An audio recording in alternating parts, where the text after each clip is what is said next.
प्रभात देवियों और सज्जनों, मैं कर्नल सोफिया कुरैशी और मेरे साथ विंग कमांडर व्योमिका सिंह आज आपको 6 से 7 मई 2025 की रात 1:05 से 1:30 बजे के बीच भारतीय सशस्त्र बलों द्वारा अंजाम दिए गए ऑपरेशन सिंदूर के बारे में जानकारी देंगे।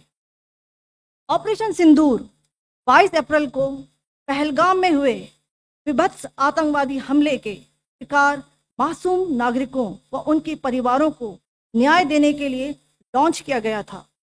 इस कार्रवाई में 9 टेररिस्ट कैंप्स को टारगेट किया गया और पूरी तरह से इसे बर्बाद किया गया। पाकिस्तान में पिछले 3 दशकों से टेरर इंफ्रास्ट्रक्चर का निर्माण हो रहा है। इसमें recruitment, indoctrination centres, training areas व लॉन्च पैड शामिल थे, जो पाकिस्तान और पाक अधिकृत जम्मू कश्मीर POJK दोनों में फैले हैं। Operation Sindoor was launched by Indian Armed Forces to deliver justice to the victims of Pahalgam terror attack and their families. 9 terrorist camps were targeted and successfully destroyed. Over the last 3 decades, Pakistan has systematically built terror infrastructure. It is a complex web of recruitment and indoctrination centers, training areas for initial and refresher courses, and launch pads for handlers. These camps are located both in Pakistan as well as Pakistan-occupied Jammu and Kashmir areas. Some of the well-known training camps are located, as you can see on the screen. They are distributed from Sawai Nala in the north, counting to approximately 21, ending at Bhagalpur to the south.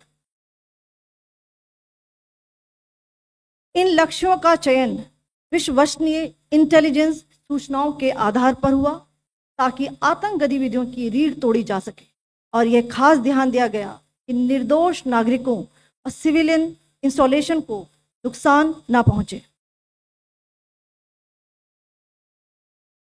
The selection of these targets for Operation Sindoor was based on credible intelligence inputs and role of these facilities in perpetrating the terror activities.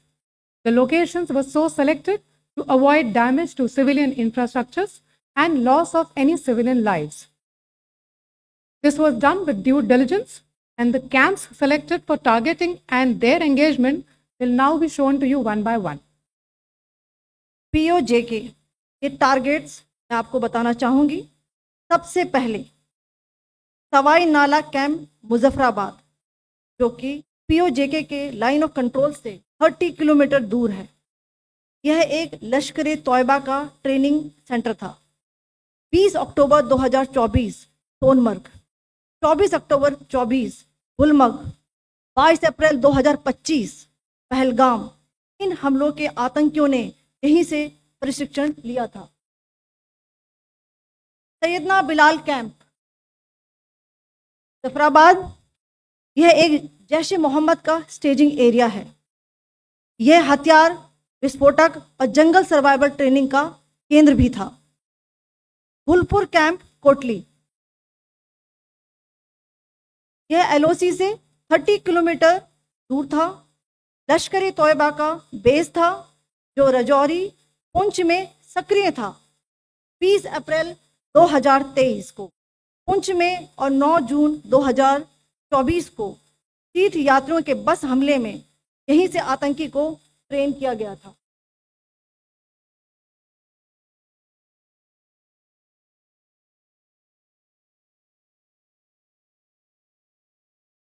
Barnala camp Bhimber, ये LOC से 9 kilometre दूर है। यहाँ पर हथियार, handling, IED व जंगल survival का प्रशिक्षण केंद्र था। अब्बास कैंप कोटली,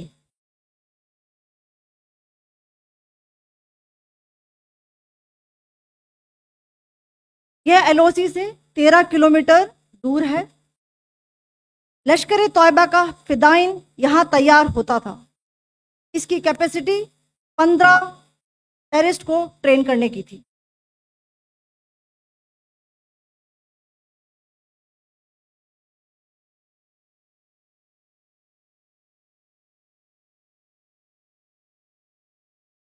अब मैं पाकिस्तान के अंदर के टारगेट से अवगत कराना चाहूंगी। पहला, सर्जिकल कैंप सियालकोट। यह अंतर्राष्ट्रीय सीमा से 6 किलोमीटर की दूरी पर है, सांबा कटवा के सामने।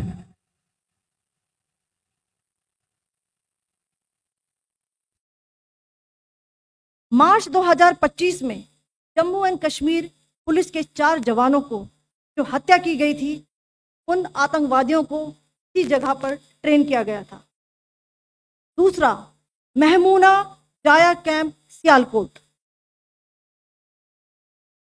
यह 18 से 12 किलोमीटर आईबी से दूर था। हिजबुल मुजाहिदीन का बहुत बड़ा कैंप था।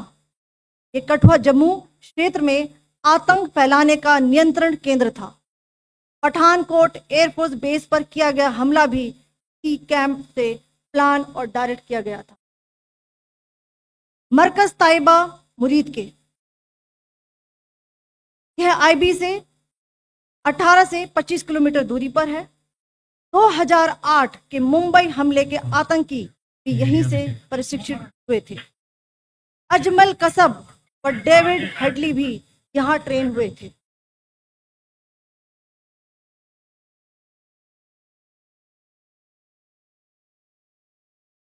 आगे दूसरा आया।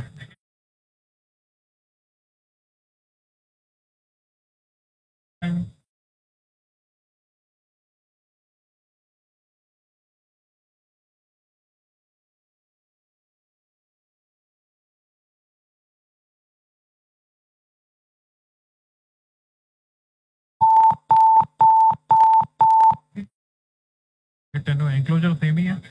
Just hit the target.